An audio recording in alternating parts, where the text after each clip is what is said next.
सावधान। इडमो अरिहंताड़म इडमो सिद्धाड़म इडमो आयरियाड़म इडमो अच्छायाड़म इडमो लोए सवसाहुड़म मोक्ष मार्गस्य नेतारम वेत्तारं कर्म भूव्रतां ज्ञातारं विश्वतत्त्वानां वन्दे तद्गुणलब्धये। राम कहानी सुनो रे राम कहानी, राम कहानी सुनो रे राम कहानी। सुनत हरस आवे हो,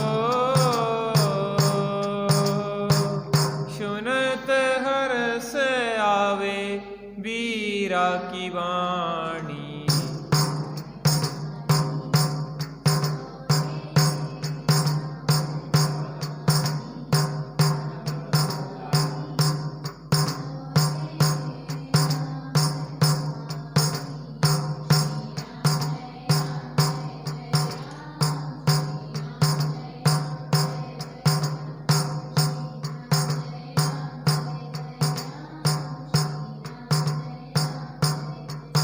दशरथ के राज दुलारे कौसल्या की आंख के तारे। ओ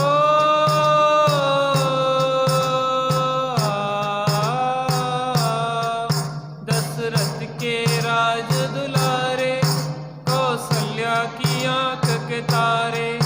वे सूर्य वंश के सूरज वे रघुकुल के उजियारे। रवि सेन गुरुवर बोले हो, रवि सेन गुरुवर बोले अमृतमयी वाणी।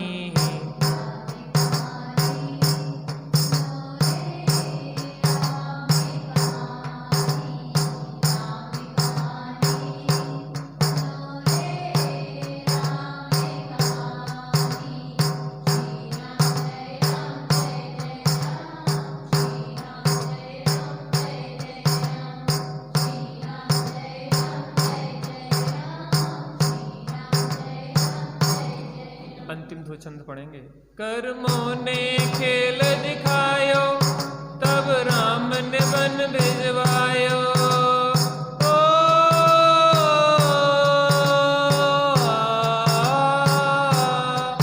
कर्मों ने खेल दिखायो तब राम ने वन भिजवायो। सीता पहुंची जब वन में तब प्रभु भक्ति थी मन में। वज्र जंग आयो हो, वज्र जंग आयो सती भगिनी बनायो।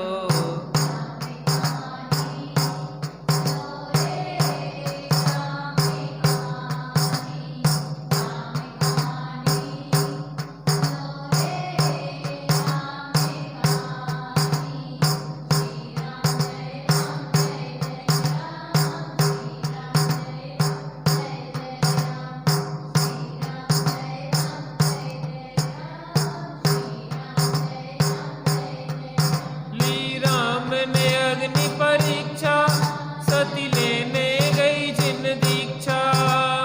ओ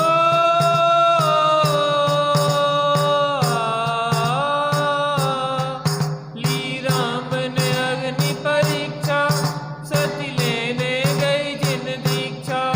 श्री राम रहे थे मनाते लव कुश थे रुदन मचाते। हे माता हमें छोड़ के मत जाओ। दृढ़ता धरी सीता ने हो, दृढ़ता धरी सीता ने आत्मज्ञान बल से।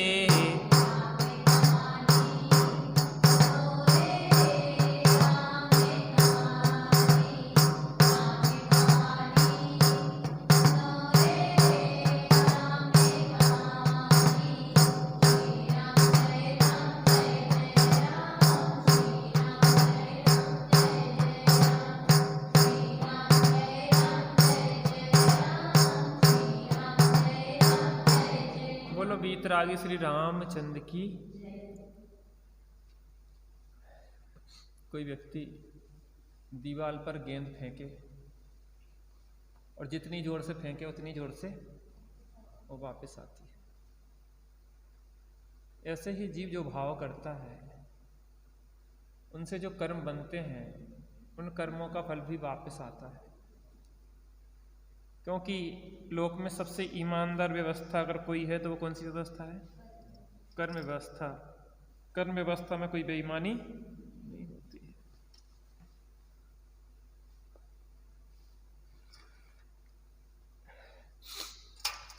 ऐसा ही हुआ, सीता ने पूर्व भाव में, क्या नाम था, वेदवती, वेदवती के भाव में सुदर्शन मिराज और सुदर्शना आरिका के प्रति अपवाद फैलाया था, मिथ्या आरोपण लगाया था। तो उस कर्म का ऐसा बंध हुआ, यद्यपि उसने बाद में प्रायश्चित आदि भी किया, पश्चाताप भी किया और बाद में निर्दोषता भी कही कि मैंने गलत बोला था, मुझे क्षमा करें, और वह वास्तव में महापवित्र हैं। लेकिन जो कर्म बंध गए हैं फिर उन्हें तो उदय में आना ही है, और कर्म बन गए और वह उदय में आए। सीता निर्दोष होते हुए भी उनके ऊपर मिथ्या आरोपण लगा। यहाँ पे अपन ने कल देखा था, परनिंदा तज सदा कीजिए आप भलाई, भव भव में दुख रूप जानिए अन्य बुराई। परनिंदा जो है उसको हमें छोड़ना है, क्योंकि वह परनिंदा भाव में हमें दुख देने वाली है। क्या देने वाली है? दुख देने वाली है। दूसरे की निंदा नहीं कर रहे, हम स्वयं निंदनीय हो रहे। जैसे कोई आकाश के ऊपर धूल फेंके तो अपने माथे ही पड़ती है, ऐसे हम दूसरे की निंदा नहीं करते, भविष्य में अपनी निंदा करने की तैयारी करते हैं। अब देखते हैं छंद क्रमांक 47 और पृष्ठ क्रमांक 669। संसज्जन जग में नित्य ढाकते पर के अवगुण, गुण को अवगुण कहें किंतु जग में पापी जन। जो पर निंदा करे धर्म के नहीं व्यसनमुख, और नहीं पर लोक मत पाते हैं वे सुख। सज्जन जग में नित्य ढांकते पर के अवगुण। सम्यक दृष्टि जो होता है उसमें एक उपगूहन नाम का अंग होता है। क्या होता है? उपगूहन। अपने गुणों को ढांकता है और दूसरे के दोषों को ढांकता है। क्या करता है? अपने गुणों को ढांकता है और दूसरों के दोषों को ढांकता है। अपने अवगुणों को प्रकट करता है और दूसरे के गुणों को प्रकट करता है। तो अगर ज्ञानी है, समझदार या समझदार बनने की तैयारी में है, तो हमें क्या करना चाहिए? दूसरे के अवगुणों को ढांकना चाहिए। क्योंकि जो दूसरों का दोष देखते हैं, दूसरे की बुराई करते हैं, तो वह भाव भाव में दुख पाते हैं। सज्जन जग में नित्य ढांकते पर के अवगुण, गुण को अवगुण कहे किंतु जग में पापी जन। जो पापी होते हैं, अपन ने क्षमा धर्म की पूजन पढ़ी ना, क्या है? उत्तम क्षमा गहो रे भाई, इह भव जस पर भव सुखदाई। गाली सुनी मन खेद नानो, गुण को गुण कहे अयानो। कही है अयानो वस्तु छीने,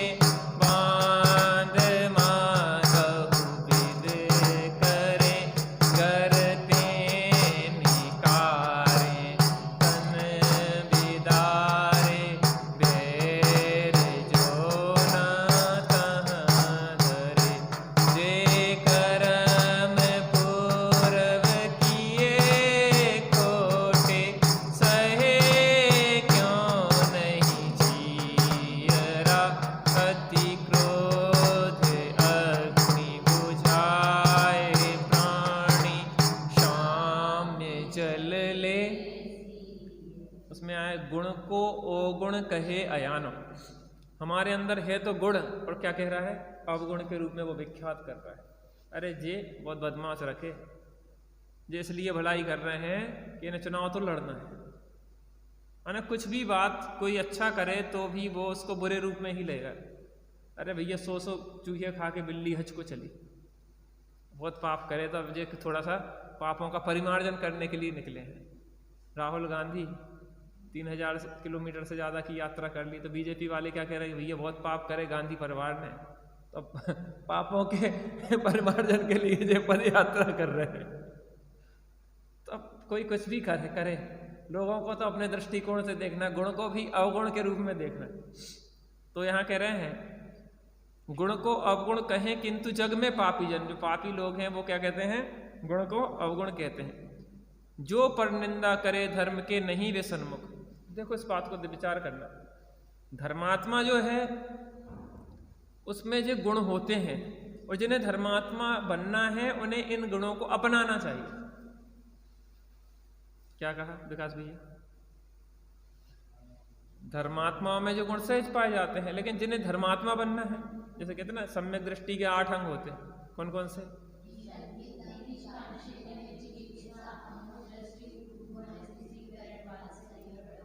तो जो सम्यक दृष्टि की होते, अपने को तो जरूरत नहीं है क्योंकि अपन सम्यक दृष्टि नहीं है। अरे जिन्हें सम्यक दृष्टि बनना है उन्हें भी इन गुणों को अपने जीवन में अंगीकार करना चाहिए। क्या करना चाहिए, अपने जीवन में इन गुणों को लाना चाहिए। जो परनिंदा करे धर्म के नहीं वे सन्मुख, और नहीं परलोक मद पाते हैं वे सुख। परलोक में भी वो सुख नहीं पाते हैं। कौन सुख नहीं पाते हैं, जो परनिंदा करते हैं। बोला वीर कृतांत वक्र रघुपति के सन, नात छूटना मुझे इष्ट है इस भव दुख से। धर जिन दीक्षा सद कर्म की राशि जलाऊं, सद बुद्ध चैतन्य रूप में अपना पाऊं।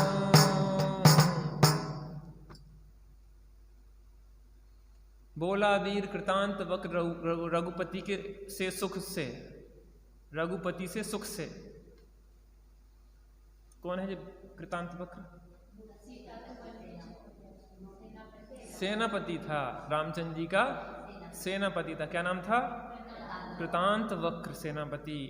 रघुराज से बोला, उसने देखा जो संसार की विचित्रताएं, किस प्रकार से मुझे माता सीता को छोड़ना पड़ा, ये पराधीनता, ये नौकरी कितनी पराधीन करने वाली है, कैसे कैसे संसार में विचित्रताएं हैं। अब तो मुझे अपने आत्म कल्याण में लगना है।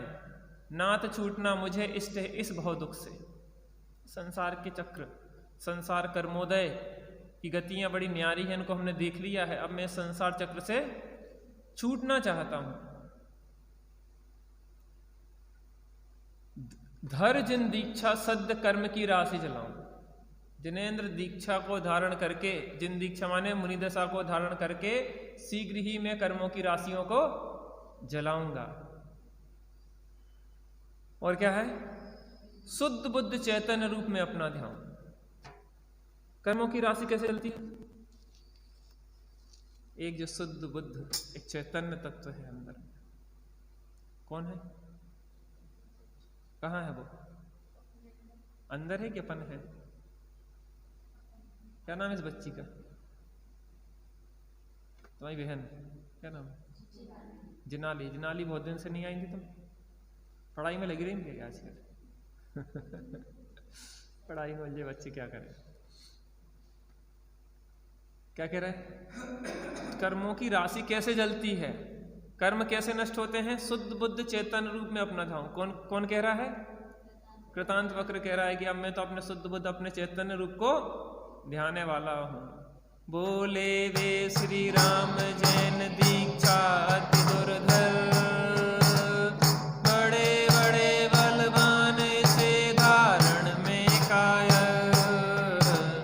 भोगे तुमने वीर आज तक सांसारिक सुख, कैसे होगे सन तुम्हें दीक्षा आगत दुख।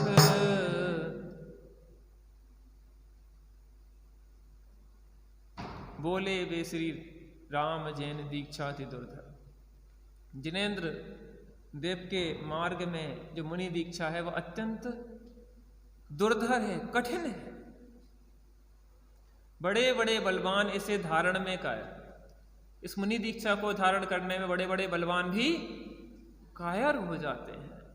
माने अपनी लोक में जो बहुत सामर्थ्यशाली हैं वो भी जिन दीक्षा को अंगीकार नहीं कर पाते। भोगे तुमने वीर आज तक सांसारिक सुख, हे वीर कृतांत वक्र, आज तक तुमने संसार के बहुत अनुकूलताओं को भोगा है, कैसे होंगे सहन तुम्हें दीक्षा आगत दुख। किस प्रकार से आने वाले दीक्षा में जो मुनि दशा धारण करोगे नग्न तन पे, अनेक प्रकार के कष्ट सहना, अनेक प्रकार के उपसर्गों परिसरों को सहना, किस प्रकार से तुम आने वाले दुखों को सहन करोगे। तुम किसी शत्रु की एक टेढ़ी आंख, जो टेढ़ी नजर बर्दाश्त नहीं करते थे, उसकी आंख खींच लेते थे। वहां जाके लोग तुमसे उपसर्ग परिचय करेंगे, तुम्हें दुर्वचन कहेंगे, तुम्हें कष्ट देंगे, तुम कैसे सहन करोगे। करना होगा तुम्हें त्याग नीरस भोजन, आते ही कुछ विघ्न वहाँ होता है अनशन। कटुक और अपशब्द कहेंगे तुमको जग में, करते हुए प्रयाण चुभे कंटक तृण स्वर्ग में। करना होगा तुम्हें त्याग नीरस भोजन, करना होगा तुम्हें त्याग में, करना होगा तुम्हें त्याग में नीरस भोजन क्या मतलब हुआ इसका। करना होगा तुम्हें त्याग, अच्छा त्याग करने में नीरस भोजन करना होगा। जब तुम मुनि दशा धारण करोगे और सब प्रकार के रस आदि को त्याग कर करके 1 2 4 6 रस का त्याग करके जब भोजन करोगे तो नीरस भोजन करोगे। अब यहाँ पे अभी तुम सेनापति थे तो सब प्रकार की अनुकूलताएं थी, अच्छा सरस भोजन करते थे, सब अनुकूलताएं थी, किसी की कोई बात नहीं सुन पाते थे। अब क्या करना होगा, कटुक और अपशब्द कहेंगे तुमको जग में। हाँ, नीरस भोजन आते ही कुछ विघ्न वहां होता है अनशन। थोड़ा सा भी कोई अंतराय आ गया, बाल आ गया, कोई जीव आ गया, कुछ आ गया, कोई की रोने की आवाज सुन ली, अनेक प्रकार के अंतराय होते हैं। मुनियों का तो इतना कोमल हृदय होता है कि थोड़ा सा भी कोई को कष्ट नहीं देख सकते हैं। और फिर उसमें क्या होता है, विघ्न अंतराय आदि बहुत सारे आ जाते हैं। उसके बाद तुम्हें क्या करना पड़ेगा, भोजन का त्याग करना पड़ेगा, अनशन करना पड़ेगा। कटुक और अपशब्द कहेंगे तुमको जग में, कड़वे और अपशब्द को लोग जग में तुम्हें उन शब्दों को कहेंगे। करते हुए प्रयाण चुभे कंटक तृण पग में, जब तुम चलोगे तो तुम्हें क्या होगा, कांटे और तिनके तुम्हारे पैरों में चुभेंगे। यहाँ पे तो बिना पादुकाओं के तुम चलते नहीं थे, लेकिन अब क्या करोगे, वहाँ पे तुम्हें जो कुछ मिलने वाला नहीं है, नग्न शरीर रहेगा, कोई जूते चप्पल नहीं रहेंगे, भोजन का भी अंतराय आदि अनेक आते हुए, कभी भोजन होगा, कभी नीरस आहार होगा, कभी अंतराय होंगे। इतने कष्टों को तुम कैसे सहोगे। तजना है अत्यंत कठिन विषयों की आशा, दुर्जय है सब भांति मान पूजा दी पिपासा। रहो सदन में वीर धरा क्या गहन विपिन में, कहो कौन सा कष्ट तुम्हें है राज सदन में। तजना है अत्यंत कठिन विषयों की आशा, पंचेंद्रिय की विषयों की आशा को तजना अत्यंत कठिन है, दुर्निवार है, दुर्जय है सब भांति मान पूजादि पिपासा। पंचेंद्रिय की विषयों की आशा, अब तो विषयों में नाही होंगे, जीवानंद पान करेंगे, भूगतियों में नाही रुलेंगे,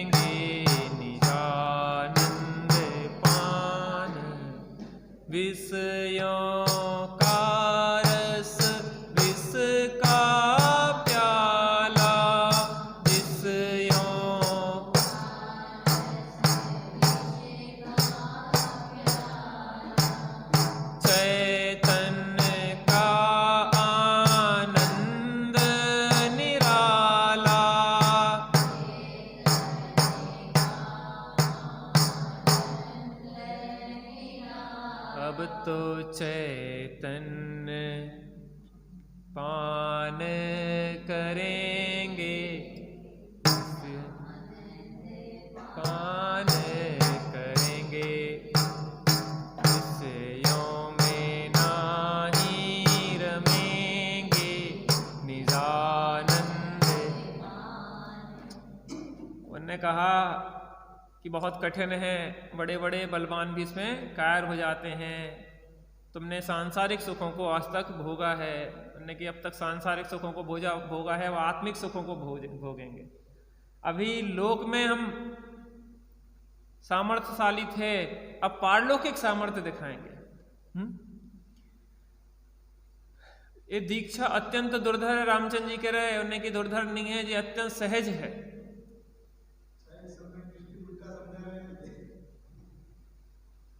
समझा नहीं रहे, परीक्षा ले रहे।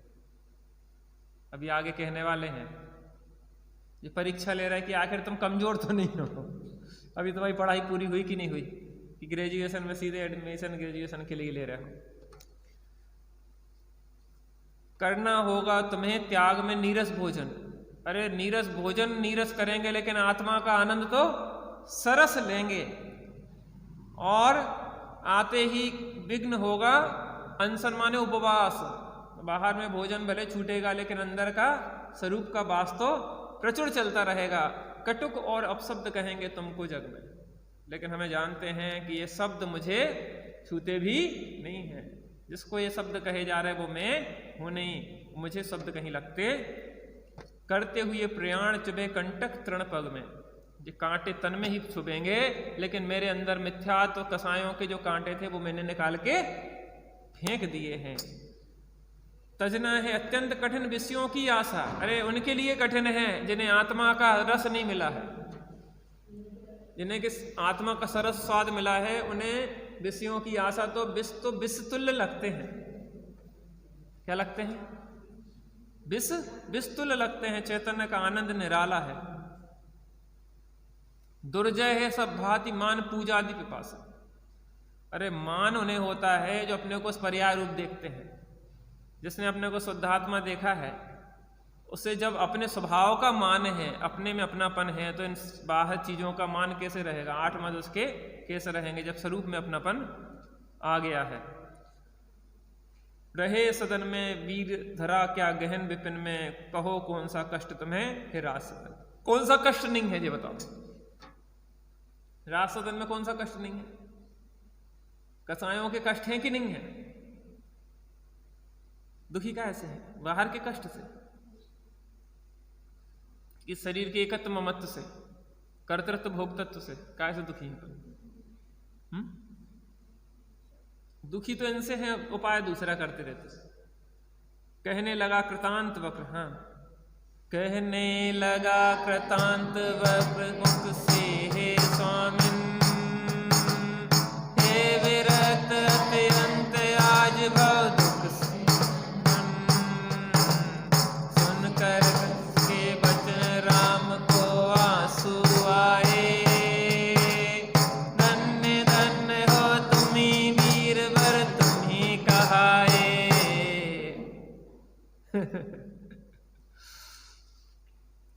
कहने लगा कृतांत वक्र सुख से है स्वामिन, हे विरक्त अत्यंत आज भव दुख से मन में। संसारिक सुखों से अब बहुत दुखी मन हो गया है। अब संसार में कहीं भी मैंने संसार की विचित्रताएं देख ली। मैंने देख लिया है कि माता सीता निर्दोष होते हुए भी आपने कैसे जंगल में मुझसे छुड़वाया। मैंने उस पराधीनता को भोगा है। मैंने देखा है माता सीता को अग्नि परीक्षा देते हुए। नगर जन तो झूठे आरोपण लगाते रहते हैं, मिथ्या आरोपण लगाते रहते हैं, लोगों का क्या भरोसा है। लेकिन आप भी किस प्रकार से निष्ठुर हो गए। इन सब सांसारिक विचित्रताओं को देख के अब मेरे मन में क्या है? दीक्षा का भाव आ गया है। ये पूर्व भवों को सुन के राम लक्ष्मण सीता विभीषण रावण बाली सुग्रीव आदि के पूर्व भवों को देखा, संसार की विचित्रताओं को देखा, पुण्य पाप के फल को देखा। अब मुझे संसार में कहीं भी रस नहीं लगता। और जैसे ही उनके वचन सुने तो राम को आंसू आ गए, राग हो जाता है। अब बरसों बरस से वो राम का सेनापति था और कोई ऐसा वैसा धर्मात्मा व्यक्ति था, जिन धर्म का मानने वाला था, राम का अत्यंत प्रिय था। पद्म पुराण में ही शायद आता है प्रसंग कृतांत वक्र कि तुमने शत्रु की थोड़ी तिरछी भौं भी सहन नहीं की, आंख भी सहन नहीं की, कैसे जीतोगे? कहने मैंने जब आपका मोह छोड़ दिया तो फिर मेरे लिए और कोई चीज छोड़ना कठिन नहीं है। मेरा सबसे अधिक मोह प्रेम था आपके प्रति, तो जब वो ही छूट गया है तो अब क्या रह गया? राम और कृतांत वक्र का बहुत प्रेम था। ये सब भाव भाव के संबंधी होते हैं। सुनकर उसके वचन राम को आंसू आए। जैसे सुना सीता चली गई, हमारा साथी कृतांत वक्र भी जा रहा है। धन धन हो तुम ही वीर, तुम ही कहा है, हे वीर तुम धन हो। धन है सुकृतार्थ,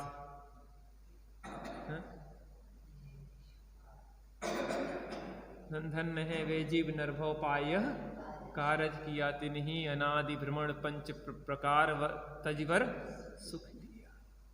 धन्य लो दीक्षा सानंद अद सेना के नायक, अब तक मेरे सभी कार्य में रहे सहायक। रोक तुम्हें मैं नहीं चाहता चित्त दुखाना, पाकर के देवत मुझे तुम मत विसराना। लो दीक्षा सानंद अद से सेना के नायक, हे सेना नायक तुम शीघ्र दीक्षा लो। ये सब रामचंद्र जी परीक्षा ले रहे थे कि अभी तुम कच्चे तो नहीं हो, पक गए कि नहीं पक गए, अभी संसार के दुखों से अच्छी तरह पक जाओ तब दीक्षा लेना। तुम दीक्षा ले लो जल्दी, और बाद में तुम्हें विषयों की चाह बनी रहे। किसके समान? पुष्पडाल के समान।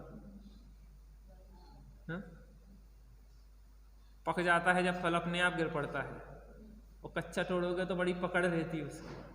वो पका होता है तो पकड़ नहीं होती है उसकी, वो तो अपने आराम से खुद ही टपक जाता है, या तुम उसको निकालो ऐसे निकल आता है। फल जो डाल पे होता है ना, आम कच्चा खींचोगे तो जोर लगेगा, टूटेगा, बड़ी से परेशानी। पक जाएगा तो सीधा। ऐसे संसार से पक जाता है जो, उस संसार में कहीं भी अच्छा नहीं लगता है। वो तो बस अब शीघ्र ही शीघ्र अपना कल्याण चाहता है। अब तक मेरे सभी कार्य में रहे सहायक, हे कृतांत वक्र मेरे भी सुख दुख जो भी कार्य आए हैं उनमें तुम क्या रहे हो? सहायक रहे हो, सहयोगी रहे हो। रोक तुम्हें मैं नहीं चाहता चित्त दुखाना, तुम्हें रोक के मैं तुम्हारा चित्त दुखाना नहीं चाहता। मैं तो मोह की बातें कर रहा हूं, तुम आत्म कल्याण के मार्ग में लग रहे हो, ये तो अच्छी बात है। अब मैं तुम्हें क्यों रोकूं? तुम तो अपने कल्याण के मार्ग में लगो। पाकर के देवत मुझे तुम मत बिसराना। मैंने आज दोपहर में चर्चा की थी कि कृतांत वक्र श्री रामचंद्र जी ने कहा कि देव आदि गति में जाओ तो मुझे भूलना नहीं। साधर्मी का साधर्मी के प्रति उपकार होता है। संसार में पतित होते हुए साधर्मी को साधर्मी ही हाथ पकड़ के खींचता है। जैसे सगर चक्रवर्ती का मित्र था ना वो देव, उसने उनके पुत्रों को मूर्छित कर दिया था, उससे उसको वैराग हो गया था। इसमें भी अपन ने कई प्रसंग देखे कि पूर्व भाव के मित्र आदि आए, इसमें वो पागल नहीं कर दिया था उसको, क्या नाम था उसका, मित्र को। वो जब दोनों क्षुल्लक थे और वो क्षुल्लक थे, उसके बाद वो उसने वहां पे कामना की और वो राजपुत्र बन गया या सेठ पुत्र बन गया। उसका जो दूसरे क्षुल्लक थे वो देव हो गए। वो क्षुल्लक का वेश बना के वो अंदर जाने लगे तो वो धक्का दे के बाहर निकलवा दिए। कहने अच्छा, और फिर वो उसी का रूप बना के चला गया उसके अंदर, उसी का वेश बना के। और फिर क्या किया, उसको पागल कर दिया अपनी विद्या से, उसको जंगल में भगा दिया। कई दिन भटक गया तो फिर बोला तुमने मुझे पहचाना? कहले मैंने तो नहीं पहचाना। मैं कहले वो तुम्हारा मित्र जो अपन दोनों क्षुल्लक थे, और तुम अब गाफिल हो गए ऐसे कि मेरी बात सुनने का टाइम नहीं, मुझे निकाल दिए धक्के मरवा के। फिर उसको वैराग हुआ और उसने फिर दीक्षा। ऐसे मित्रों का बहुत विशेष करुणा रहती है, एक दूसरे के प्रति एक वात्सल होता है। तो वो कह रहे हैं कि तुम देवत्व को प्राप्त करोगे कृतांत वक्र, तो मुझे भूल नहीं जाना, मुझे स्मरण रखना, और मैं कहीं अगर अटकूं भटकूं तो मुझे वहां भटकन से निकालना। निकाला कि नहीं निकाला उसने? कब?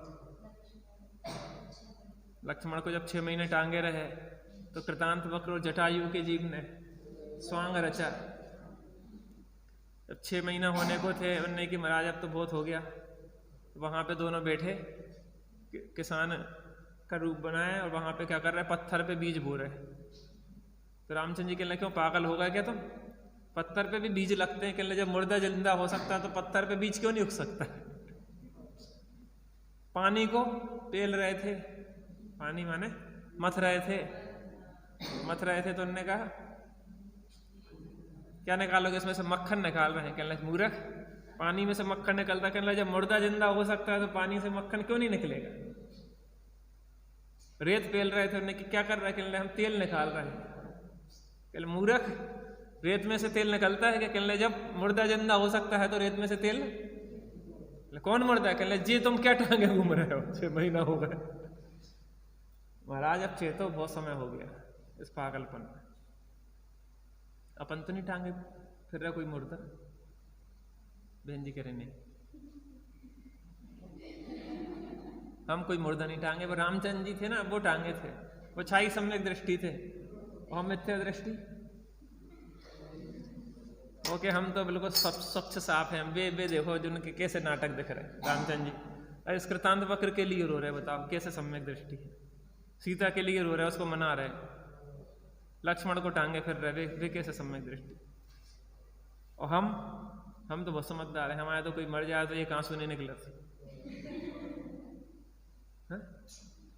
हमारे सामने लोग मरते दिखें, तड़पते दिखें, तो अभी टीवी पे लोग बाढ़ आ रही, लोग मर रहे, बह रहे, हम तो बढ़िया चाय आराम से चुस्की लेके सो मर गए। 200 मर गए, वहां आग लग गई, वहां ऐसा हो गया, वहां वैसा, और आराम से पेपर पढ़ते जा रहे, सुनाते जा रहे, देखो वहां इतने मर गए, वहां इतने मर गए। अपन तो बैरागी हैं, क्योंकि अरे कहाँ भ्रम में पड़े अपन। अमृत स्वभावी आत्मा इस मृत कलेवर पे मूर्छित हो रहा है, जो मुर्दे को टांगे घूम रहे हैं अनादिकाल से। उनने तो 6 महीना टांगा था, हम अनादिकाल से मुर्दों को टांग के मजा मान रहे। हमारे देखो क्या बढ़िया सरगल, कैसी सूरत, क्या बढ़िया हैंडसम मुर्दा है, जो मुर्दा को टांग के मजा कर रहे हैं। बहुत भ्रम में भैया।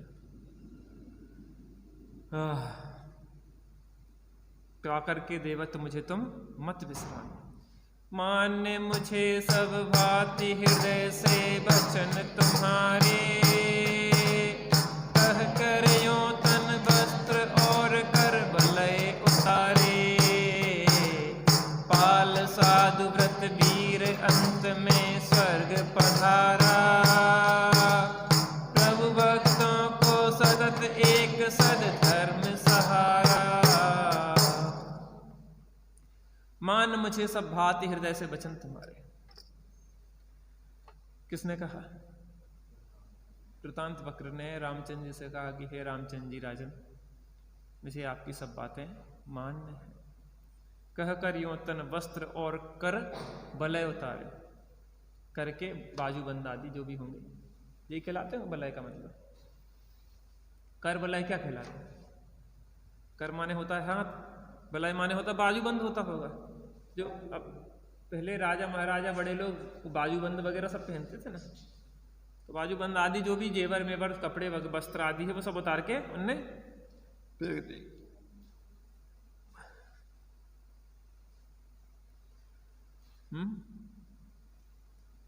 कर बलय उतारे। पाल साधु व्रत वीर अंत में स्वर्ग पधारा।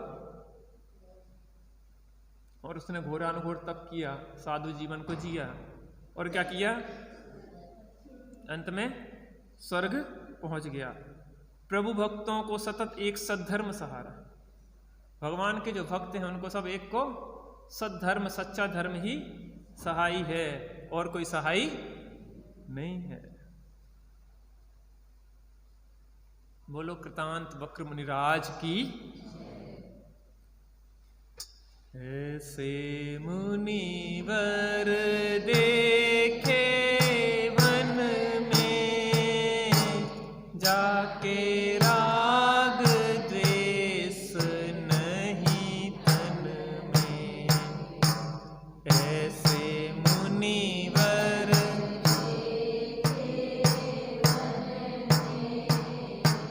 जाके राग द्वेष नहीं तन में।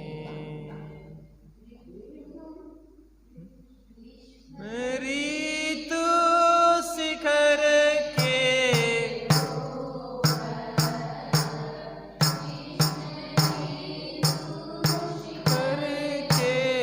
ऊपर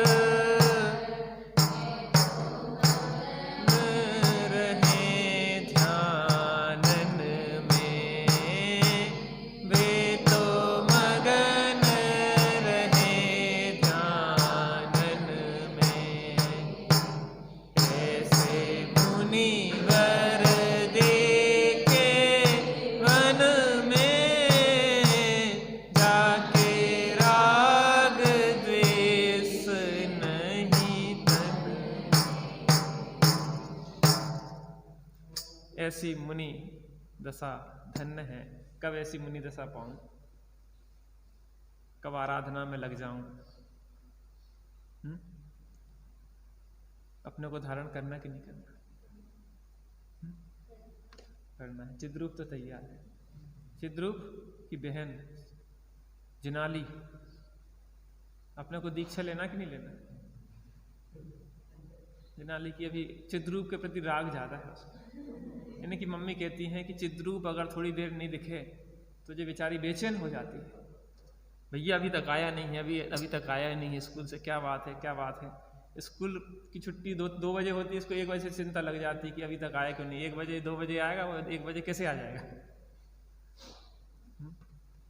ये राग राग दहे सदा ताते सहीमामृत सही ये चिर भजे विषय कसाय। अब तो हमारी बहन भी, हम छोटे बड़े थे लेकिन हमारे ऐसे प्रेम नहीं था, हम तो लड़ते रहते थे। अधिकतर छोटे बड़े भाई बहन होते ना तो लड़ाई ज्यादा होती। प्रेम भी खूब होता है, ऐसी बात नहीं है, लेकिन मैंने देखा कि लड़ाई ज्यादा होती। छोटे बड़े लड़ेंगे भी खूब और प्रेम भी खूब करेंगे। लेकिन तुम इन लोगों की लड़ाई नहीं होती ना? होती कि नहीं होती चित्रूप? हाँ, कम होती लड़ाई।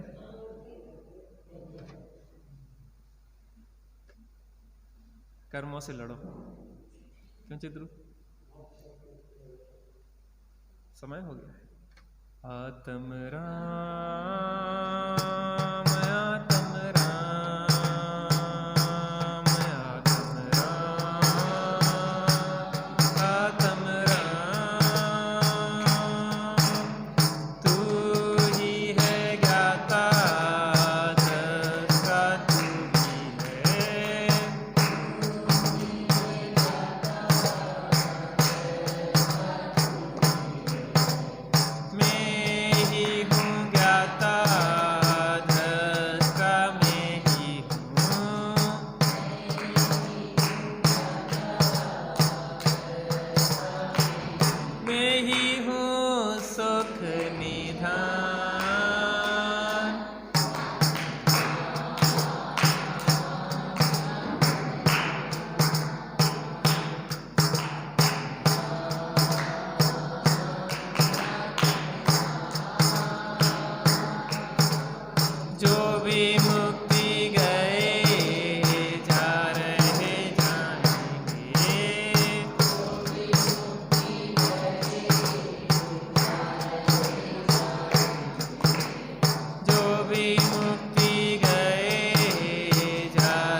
साचो शरण धाम।